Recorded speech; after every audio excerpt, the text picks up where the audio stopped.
Man, what's up, guys? Yeah, I know the last two videos were a little bit negative, but hey, my opinion still stands. DBD is definitely not in the best state it's ever been in, and that brings me to today's topic. I don't know if many of you have actually been playing Fortnite or have even been keeping up with it, but the the fact is, Epic Games somehow in their infinite wisdom, maybe it was just more money than the license holders could disagree with, but Epic Games somehow got a license for the Jason Voorhees from the Friday the 13th franchise. And he is, by the time this video is uploaded, I believe he'll probably be in the game. I think Google said like October 17th or something, but that's besides the point. The point is, if Epic Games can get Jason Voorhees in Fortnite, odds are the next licensed chapter is probably going to be Jason Voorhees. And what's so crazy is for the first time, anything Jason related in my life, I am not even remotely excited. Keep in mind, I'm the same guy who, when he was a kid, like preteen, teen, would literally dress up as Jason Voorhees for every Halloween. I was Jason Voorhees, I think, for like 4 or 5 Halloweens straight because I was just literally obsessed with him. When I was a kid and I saw the first Friday the 13th movie on VHS, no, I was not born in the 80s. I was born in 2003. But when I watched that on VHS, it just encapsulated me. My little 10-year-old brain was like, this is insane. It's creepy, but it's also it's exhilarating. And that Friday the 13th is the film that ultimately got me into horror. It's the film that it's basically open Pandora's box, and that's why it will always hold a special place in my heart. And the whole rights situation with Friday the 13th is the reason why we haven't had a new Friday the 13th film in, I think, almost a decade. It's pretty crazy. There's a fan film series on YouTube called Never Hike Alone. I don't know if there's a third one. I know there's two though. And what's awesome is they actually got the actor from real life who played Tommy Jarvis to reprise his role in those fan films. Which, man, if you haven't seen them, I'll link them down below. But back to DVD. I'm thinking, even if Jason Voorhees does come to DVD, which, let's be honest, he will eventually. It's only a matter of time. Why would you ever even buy him? Why would you ever, purchase him or Tommy Jarvis or whoever, right? Why would you? And I'm at a point now where even killers like John Carpenter's The Thing or Jason Voorhees, they're never gonna make me like that game until it's fundamentally changed, which is crazy because I'm literally a Jason Voorhees fanboy. I love those movies. The first one's a cult classic, but the second one, in my opinion, just takes the cake. The second Friday the 13th film is the Friday the 13th film. When you ask someone, hey, what's your favorite Friday the 13th film? They always think of, if they've seen them, the second film, Potato Sack Jason. And man, it's just, don't get me wrong, there is so much potential for Jason Voorhees and Dead by Daylight, but like I just said, why would anyone ever purchase it? I'm sure there will be some people, the whales like Otstarva and all those other creators, but I, in my right mind, even though I love Jason Voorhees, he is my favorite horror movie slasher of all time. I couldn't. I can't give my money to this company that clearly doesn't care about my own enjoyment with their product. It's just, there's no way, man.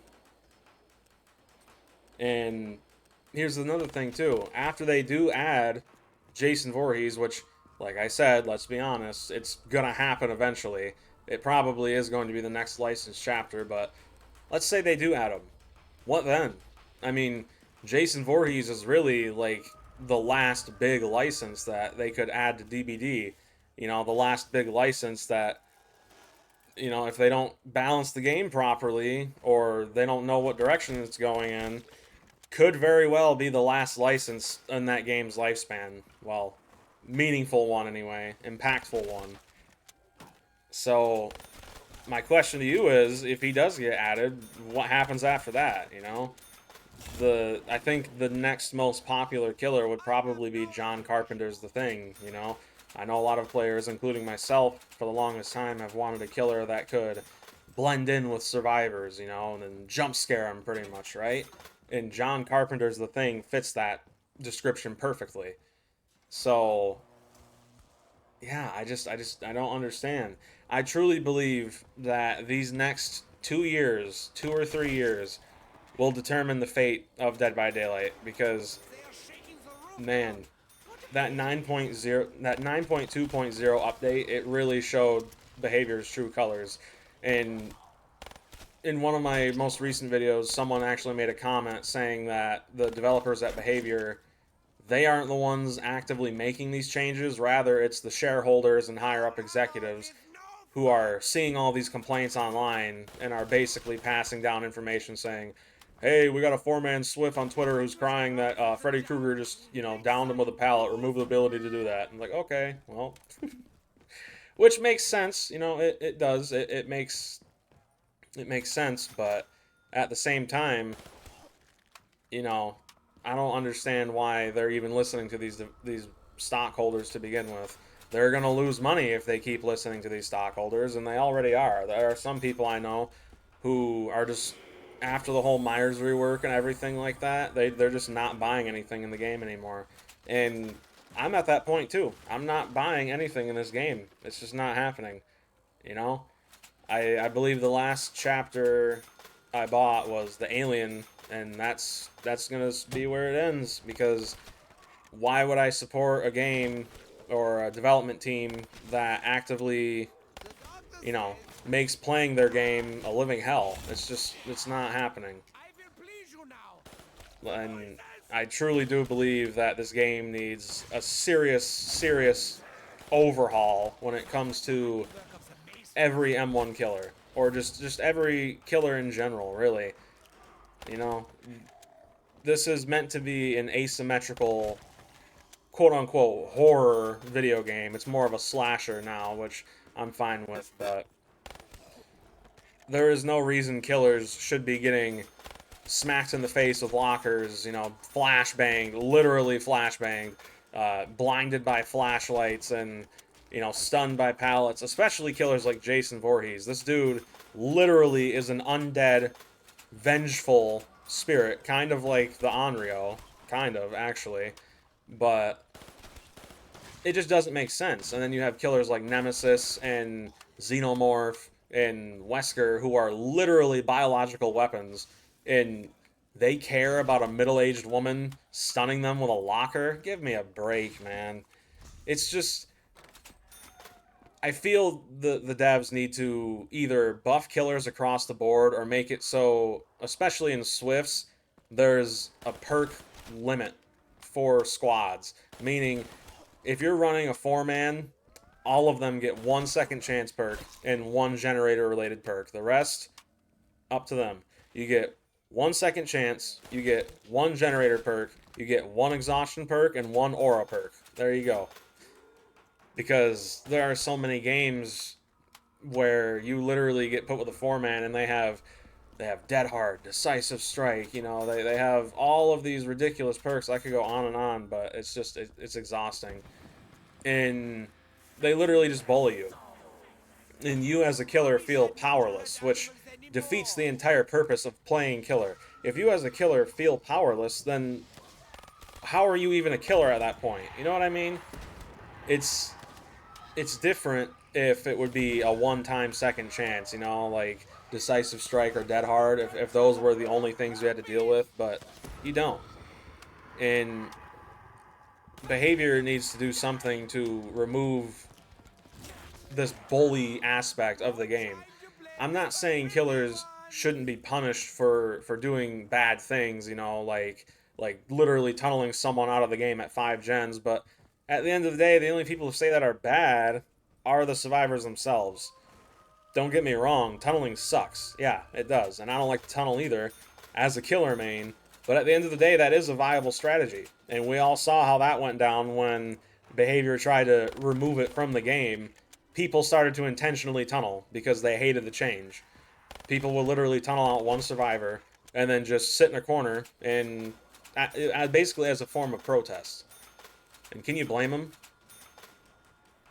So, really, in conclusion, the only thing Behavior can do is stop listening to these four-man swifts. Listen to the solo survivors and the killers, because the four-man swifts are trying to turn this game into some kind of competitive dunk on the killer contest instead of actually playing the dang game. Whereas solo queue survivors, they actually want to play the game, but because they're facing killers who are running meta perks 24/7, they can't really ever learn anything because of the fact they're being curb stomped, right? And ultimately, at the end of the day, DBD, the Behavior, they need to figure out what they want to be. Do they want to be a fun party game, or do they want to be a competitive sweatfest game? You can't have your cake and eat it too, right?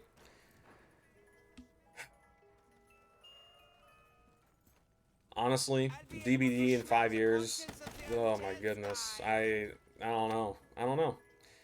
If they would just revert the palette density changes, I truly believe the game would be playable again.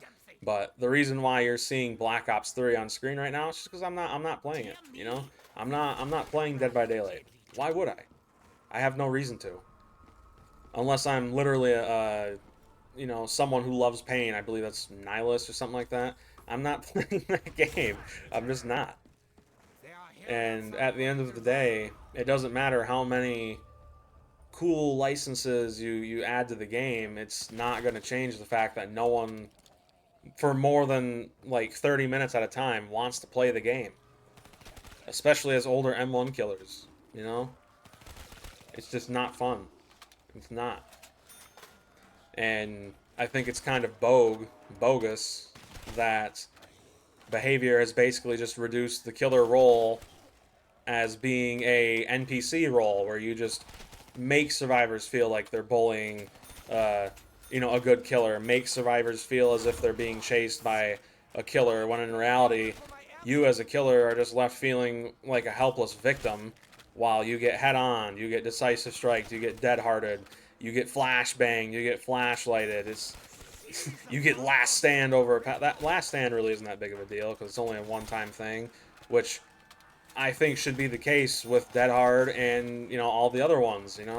Hot take, but they're called second chance perks for a reason. It should be a one and done second chance. It shouldn't be, oh, I'm gonna Dead Hard, then I'm gonna get on hook and I'm gonna Dead Hard again.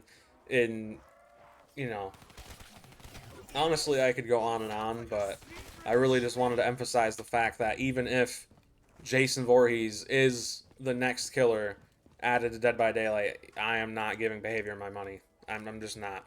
Not until something changes. I understand one person, oh, I may not get my money. Oh, yeah. One person isn't going to make a difference. I get it. But still, at the end of the day, it's just principle. You know? I love DBD. It's extremely unique. And apparently it was never even meant to take off. I've heard a few people say that. And I've seen a few, live streamers say that too, as well as old clips of developers saying that. And I don't know. Maybe there needs to be a DBD 2.0 where they literally just build the game again from the ground up and then release it and give people a free upgrade if they already own the game. But that would cause licensing issues. So, at the end of the day, I'm not a game developer. I don't know how this stuff works, but I do know that something needs to change. And I still believe that updating or buffing killers across the board is a good idea if they do it live on a PTB, right? Go from killer to killer, maybe ignore Nurse and Blight, killers like those. Killers like the Ghoul, Nurse, Blight, um, let's see, the Kresu, they're all fine the way they are right now. And the reason they're fine is because they were made, you know, for the current state of DBD. They weren't made back in the old days like the Trapper or the Hag or the Doctor. I always use those guys as an example. But yeah, let me know what you guys think down below. I wouldn't blame you, or say, oh, you suck, for buying the next licensed killer, because odds are it's probably going to be Jason Voorhees. If Fortnite managed to get Jason Voorhees, then the license holders probably came to an agreement with DBD. So who knows? Maybe it isn't. Maybe it is. Regardless, I'm not buying it. I don't care what it is, you know. But yeah, let me know what you guys think down below. If you like the video, feel free to drop a like and subscribe. I will see you all in the next one. Peace.